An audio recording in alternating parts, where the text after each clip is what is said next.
Hello, everybody. My name is Schmamkid, and today I'm interviewing David Jaffe. Hey, how are you? All right, Good. how's it going? All right. It's good. It's good. So, the first question is, what made you decide to join the game industry? Um, well, it really was just there wasn't really a decision point. It was I'd gotten out of college. I was going to make movies, and I needed a job while I was waiting for that to happen. And I actually had a couple things, in the hopper with various studios and such. But while I was waiting for that to pan out, which it never did, I needed to pay the bills, and so I had read about game testers and an issue of EGM, which had Dracula on the cover from Sony ImageSoft, and I was like, "Wow, that sounds like a fun job." And it turned. I just looked in the yellow pages at the time, which is dates me quite a bit. And there was the only video game coming in town was Sony ImageSoft, which had made that Dracula game. And so I called them and I said, "Hey, are you guys looking for testers?" And they were. And I just kind of started like that, never really thinking it would lead to anything other than just sort of a holdover period while I was trying to get scripts written to pay the bills. And it ended up almost immediately becoming something where I saw lots of opportunities to write characters and create worlds and try to tell stories. And on top of it, there was this whole new world, even though I had been an avid gamer since I was a little kid. But the idea of making the games or working with teams to make the games, that on top of sort of the world building and the storytelling was just a really neat cocktail. And it just kind of, happened gradually, uh, you know, inadvertently. It was never sort of a moment where I said, I'm going to go into video games. All right. So, your first game job was a tester, right? Yes, What correct. game did you test?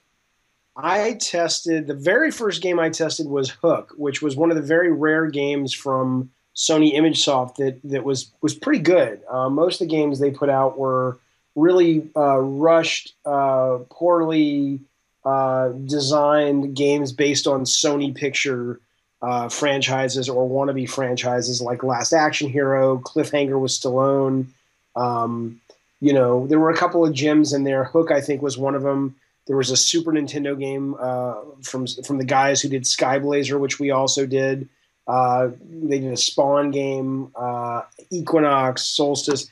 But the first game I tested was Hook, and it took me probably 3 days to get through it, and I was pretty sure I was going to get fired because the other testers were more hardcore gamers. There weren't many of them, and they were getting through Hook in about three hours, and I was just like, I can't. Even to this day, I'm a slow gamer, but that was the first game, and then that led. I did like a Three Ninjas game and Hook and Cliffhanger and Last Action Hero for Game Gear, and all kinds of stuff that really, for the most part, isn't fondly remembered. Although, like I said, there's a few in there that are.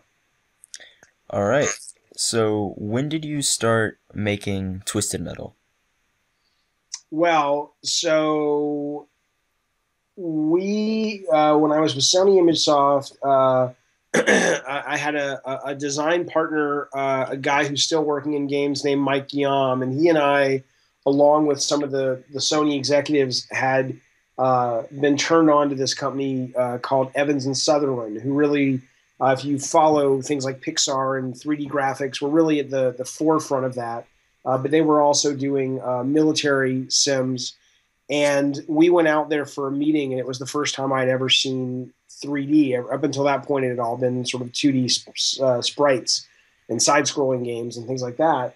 And it was the first time that I'd really been like, oh my God, you can go live in these worlds. You can exist in this space.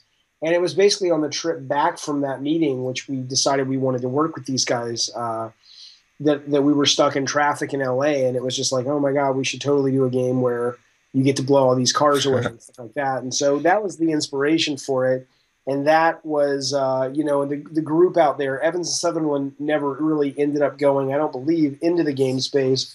But those people that we met did indeed break off from ENS and form a company called Single Track, which were the developers on Twisted Metal 1 and 2 and Warhawk and Jet Moto and things like that. All right. So for the character design of Sweet Tooth, just how did you come across just making Sweet Tooth?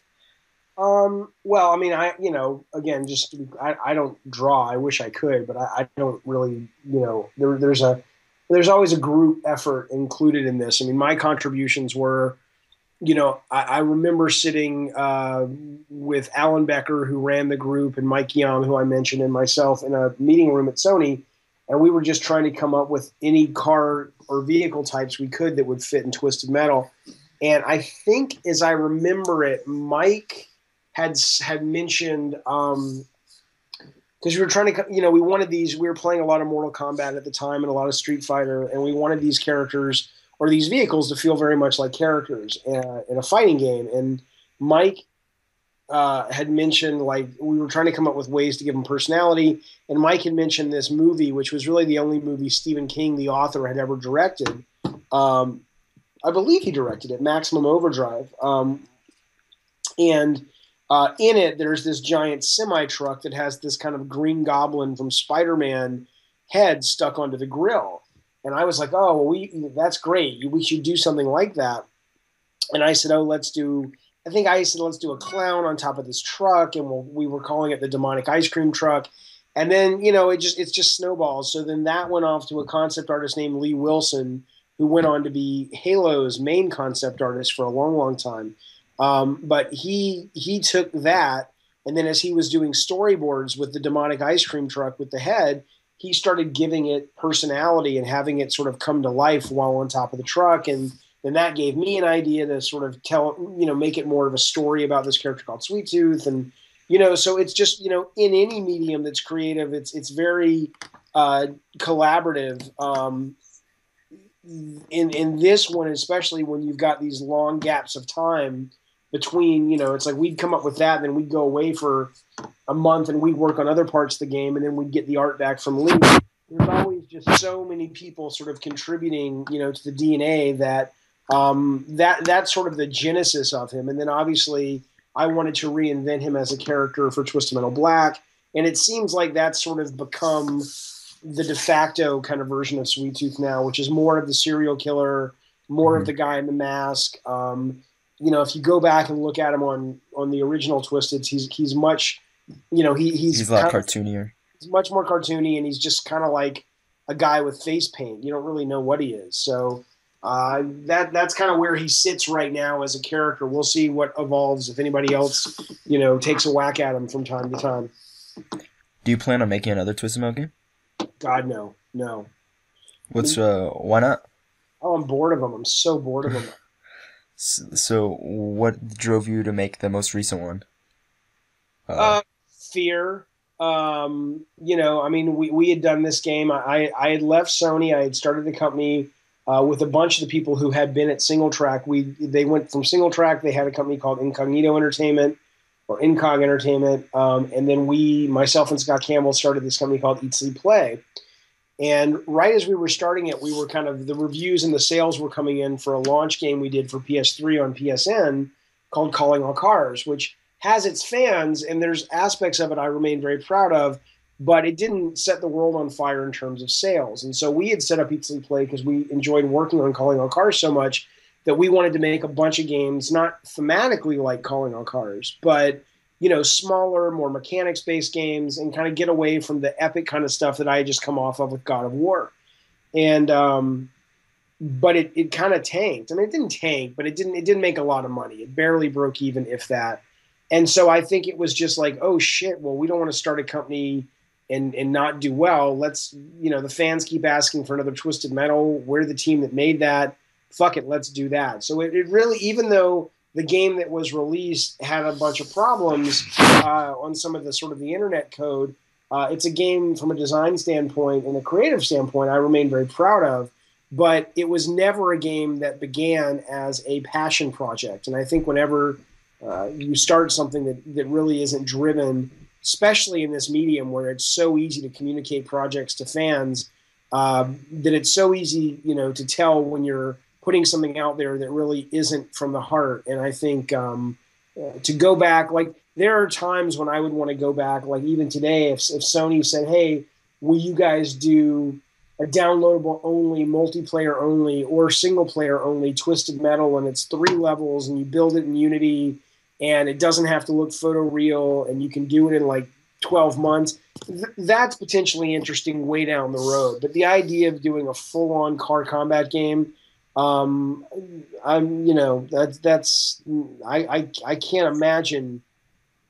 I can imagine a lot of things worse. I mean, I'm not, but if you're talking about coming at it from a position of, hey, what do you want to make, assuming you're given that great opportunity, Twisted Metal would be way down at the bottom of the list for me. Is that why you didn't work on Twisted Metal 3 and 4, or was that just more of like a studio thing? No, I was bored of it. I mean, part of it was that the guys who made it, they had gone on to do a game called Road Trip, and they did a game called Critical Depth, and they weren't Sony employees, and so Sony didn't have a contract with them. They'd gone on to work, I think, with GT Interactive or something, but I worked for Sony, and so that wasn't really an option, and so they made it down in San Diego, and I wasn't in San Diego, and frankly, at that time, I was like, okay, I want to do something else, and so, I don't, I consider myself really fortunate, that I haven't been. I guess I would never be forced. I guess I'd quit before I'd be forced, but it hasn't. My career hasn't led me to a place where all I'm doing is sequel, sequel, sequel, sequel. I just, oh God, it just makes me kind of sick just thinking about it. Is that the same reason why you left God of War after 2? No. I think, God of War 2 was directed. I was the creative director. I was one of the writers on 2. I was the creative director, the lead writer, and the lead designer on 1. And I think I had one more in me to finish the story that I had started, and then Corey Barlog with the second had come on and embellished, and we worked on together. But it really was an issue of, at that point, I wanted to start my own company, and I wanted to see what that was like. And I felt I had already climbed that mountain, honestly, at that point. And it just didn't make any sense to stay and keep climbing it. I'd already done it. So what do you feel about the God of War series now that Sony keeps putting out games? How did you like how they ended it with 3, or kind of ended it with 3, and making Ascension and all the other PSP games? I mean, I really enjoyed 3 a great deal. 3 I thought was a really great game. They're the people who have complaints about 3. A lot of those I agree with, especially when they come to story. I didn't like the way the character. I think, look, Kratos is not Willy Loman from Death of a Salesman, and he's not even Sam Witwicky from fucking Transformers. I get, that he's about as deep as a puddle, but I do think in 1 and 2 there were attempts, and it's up to others to tell us if we were successful or not. But there were attempts to build a bit of humanity into the character, and a bit of, even though he could be a total asshole, a bit of relatability. And I think with 3, what I didn't like about 3 was that the character part of it, he really just became, more one-dimensional than even I could handle. And that was, I didn't like that. But I thought the technology on display, and the combat, and the graphics, and there were some amazing level designs. I loved the Garden of Time, or the one that was like the MC Escher puzzle, was great. So that was one of my favorite games of that year. Ascension, even though Todd Pappy is one of my favorite people in the industry, and he was the director on that, he was one of the senior designers on the first game. I think he was the game lead designer on the third game. I honestly I was so burnt out on God of War that my copy is still sitting shrink wrapped, in my office. I'm done with it for a while. I mean, if somebody said, hey, are there more God of War stories to tell? I think from a story standpoint, yes. But I think from a game standpoint, unless that formula gets changed up, as wonderful as I hear Ascension was, and as successful as it was in a lot of ways, it just really is no longer my kind of game. And I just, I don't consider myself, it's not a badge of honor or a badge of shame that I don't feel the need to play things that don't interest me, unless I'm looking for something specific for research. And so for me, I'm sure God of War Ascension is a wonderful game. It was made by some really talented people, but I'm just kind of over it, and so I haven't played that one yet. All right, so um, what games do you like? What games have you just grown to like over the years from making them and just playing what everyone else or like other companies make? I think so. You know, when you ask me, well, why did you get into this, or how did you get into this? You know, as a guy who grew up with a passionate love of film and movies and stories and comic books, and I still love all those things. I'm excited to go tonight, taking my kids to the Lego movie tonight. You know, so I'm a big movie guy, but I always felt at the beginning of my career, it's like, oh, this is going to be the industry where I can kind of work on holodeck stuff almost, where it's a great cross, you know, pollination of storytelling and gameplay. And there are people who still feel that way.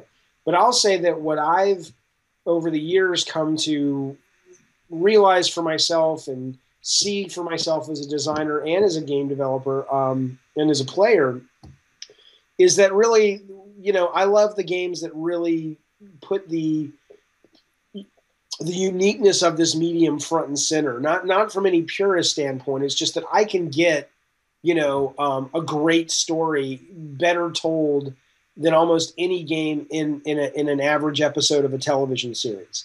You know, it's like it's just those things, in my opinion, are better at linear, you know, pre-authored stories. And so for me, it's really the stuff that makes the medium shine and unique. So I love the mechanic stuff. The older I get, the more believe it, you know, and I always love Nintendo, but the more I fall in love with Nintendo. My favorite game of the year of this past year was the Legend of Zelda: Link Between Worlds. I just thought was absolutely brilliant. So I'm playing that. I'm playing. You know, I loved Tomb Raider. What am I playing right now?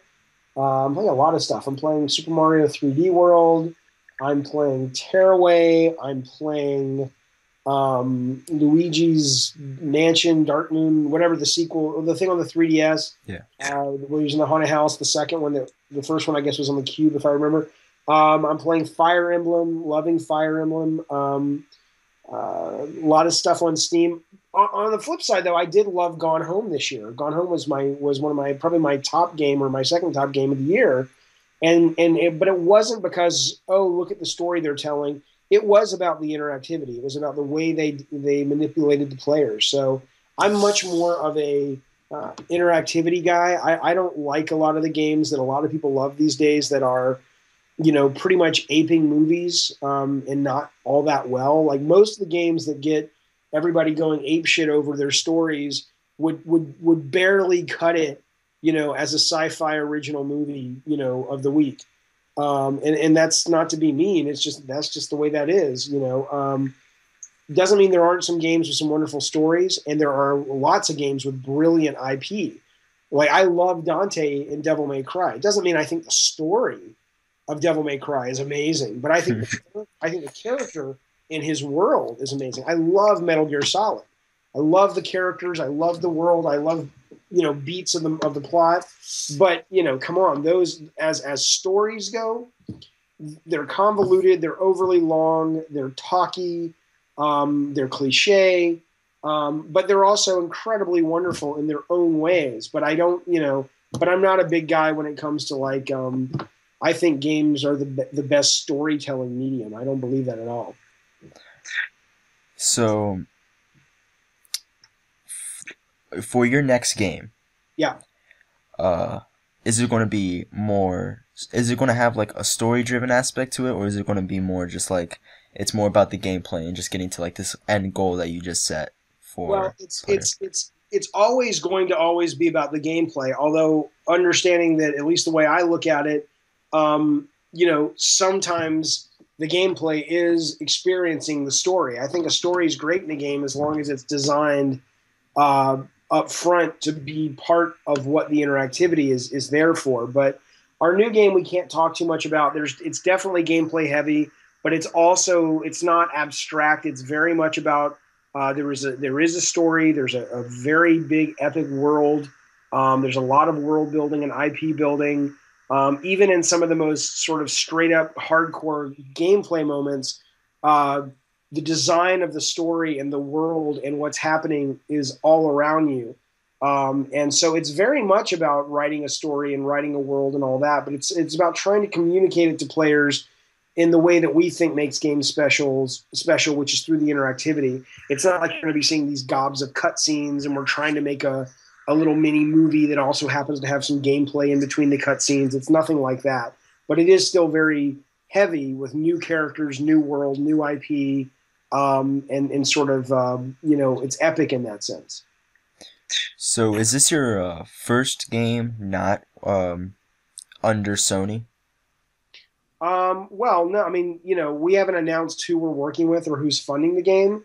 I can tell you, I mean, I when I was with Eat Sleep Play, I co-owned and worked for Eat Sleep Play. So now I'm with the Bartlett Jones Supernatural Detective Agency, and I'm one of the owners, and I work for that company. And so we do have some funding for this game, but who that is and which company and which VC and all that, we're not really at liberty to talk about at this point. All right. So I want to quickly jump back to Twisted Metal real fast, and I want to know about, this is just a personal question, for the newest Twisted Metal that came out in 2012, which is almost 2 years exactly old, in a week it will be. Yep. Why'd you only decide to make 3 playable characters instead of each car having its own specific character? Well, it was a pretty easy choice, although clearly it wasn't a popular one. And here was the thinking behind it. So when we were playing a lot of Mortal Kombat, a lot of inspiration from Street Fighter 2 and Mortal Kombat for the first Twisted Metal and the second Twisted Metal. And we really did base it off of a fighting game structure, which was, hey, at the end of Mortal Kombat, if you win with Johnny Cage, you get to find out what happens to Johnny Cage. You get to find out what happens to Chun-Li, at the end of Street Fighter 2 if you pick her and follow her all the way through. And so that was really sort of how we did Twisted Metal. The problem with doing that in 2013, at least we thought, was that, ultimately we were worried that, when we did Twisted Metal Black, the internet obviously existed, but it wasn't like I don't even know if YouTube was out yet. If it was very, very new. We were worried that within less than a day of the game being out, all of that stuff was going to get on the internet, and the motivation to sort of motivate people to keep playing, because remember, the game, there's nothing special about Twisted Metal single player 1, 2, Black. It's the exact same game experience other than your car being different. Same linear for the most part, same linear progression. The only thing that's different are the little story cutscenes. And it was like, well, if you can get all that on YouTube, before the game even hits, because someone's going to get a copy, a review copy, and put it up there, we said, why not take 3 characters and make their individual campaigns genuinely different? They all have their own bosses. The bosses are multi-staged. There's different levels. Some levels we come back to, but even when we come back to a level, we change up the layout, the pickups, we add a different kind of mission. And it would have also allowed us to have more money, to spend that money on 3 characters, allowed us to shoot live action that we thought looked pretty cool, to dive into characters with longer stories, and to sort of enrich some of the most popular characters. And it wasn't until we went to Comic-Con, I don't know, I guess the game came out in 2012, so it was probably Comic-Con 2011. And it really, the fans made it clear that there was a large group of them that did not like that choice. Even when I explained to them what I just explained to you, it didn't seem to really go down, even though I still to this day very logical decision. I'd probably do the same thing again if I didn't know any better. And we were sitting at breakfast in 2011 in July going, geez, is there any way we can fucking put some stories together for all the other characters? And at that point, it was too late. So, but that was the thinking, and that was the reason. And it really sucks because whether the fans like it or not, I remain really proud of the stories that we told and how we told them for the last Twisted Metal. And when I hear people online say, oh, the stories suck, and then you press them or you see a couple lines down in their comments, what a lot of them, the vast majority of them are talking about are, it sucks because all the cars don't have their own unique drivers and they don't have all those individual stories. But the word that kind of gets out is just that first line, which is, "Oh, the stories suck." And it's like, no, I mean, you may think they suck. That's fair. But I'm like, no, I think they're really fucking cool. I think they're visually neat. It was cool to see all these characters moving around in live action and come to life in a way we've never been able to do before. But that's sort of the story behind all that. So you talked about the internet a lot, and you're on there quite a bit on Twitter interacting with fans. What made you decide to just kind of always interact with your fans or just people on the internet about just anything? Well, I think just a bunch of little. I mean, they're not little things, but a handful of things were influential in that. I mean, it's not necessarily the world's most conscious choice. It's just kind of me. But I'll tell you that some of it comes from just loving the internet. I mean, my life is better when I get off the fucking internet more often than I'm on it, and I have to remind myself that. But if somebody, there are days where a fully charged up iPad or a plugged in, iMac is all I need to be happy and just get lost in the rabbit hole that is the internet. So I like creating content, in air quotes, content such as it is for the internet. I like surfing the internet. I just love everything about it. So part of it is just I like that home. I love just, as a fan of so many people, I'm a fan of movie directors, of comic creators, of fellow game designers. And I love the idea that it's like a 24-hour, 7 days a week, never closes, giant geek Comic-Con that you can literally reach out to anybody who does shit that you like and talk to them and ask questions and connect with them. And I just think that's the neatest thing in the world, that it's like, hey, I'm interested in what Peter David, a comic book writer, is doing. Let me go to his site. And suddenly he's writing about his day. And, I just think that's the coolest fucking thing. So I love that. Will Wheaton was a big inspiration with his blog. I love the way that he can reach out to people and sort of not just, there's a sense that I grew up around being just a huge fan. I mean, a super fanboy. Almost probably a therapist, if I ever saw a therapist when I was that age, would tell me it was unhealthy. Obsession with Steven Spielberg and Robert Zemeckis and George Lucas and all these creatives that really created these huge, seminal works of pop culture that affected my life and made me want to do creative work as a kid. And, I idolized them in so many ways, and to the point that they really weren't human anymore. And when I finally got around to meeting them, it was probably like what a hardcore religious person would feel like meeting God. It was like, I don't even think you're real. How are you really existing? And it took me some time to get over that and to realize how damaging that is, And, again, I use the word fan in air quotes, not to sort of say that the people who consider themselves fans of the games I work on aren't genuine fans, but because it's kind of an egocentric thing. And it's like, I would never put myself or the works that we've done in the class of those people I was just talking about. But, I have to, I accept, yes, there are people who consider themselves fans of the work that we do. And some people say they're actually fans of me. And as uncomfortable as that is to admit. But it's important when I interface with folks who have those views to just make, I would never want anyone to sort of think of me or my colleagues in the way that I thought of those film directors as a kid, because I don't think it's good. I don't think it's healthy. And I wish somebody would have sort of said that to me. And I think that probably plays a part. The fact is, people can idolize and fantasize, and they build up people they don't really know who are successful. And it really keeps them from pursuing their own talents and their own dreams, their own goals. Any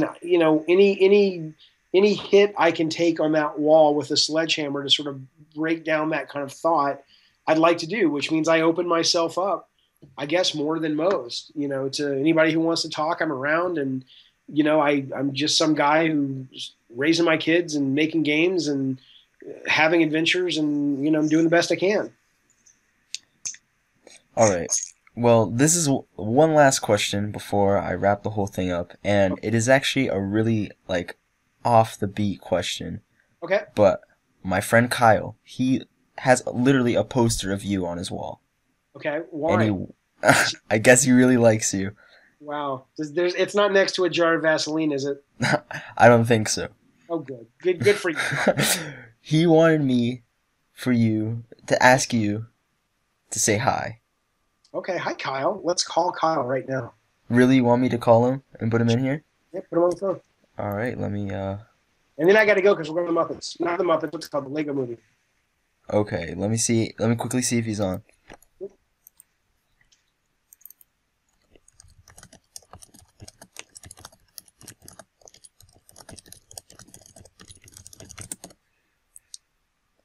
If he doesn't respond in the next like 2 minutes, we'll just end it off.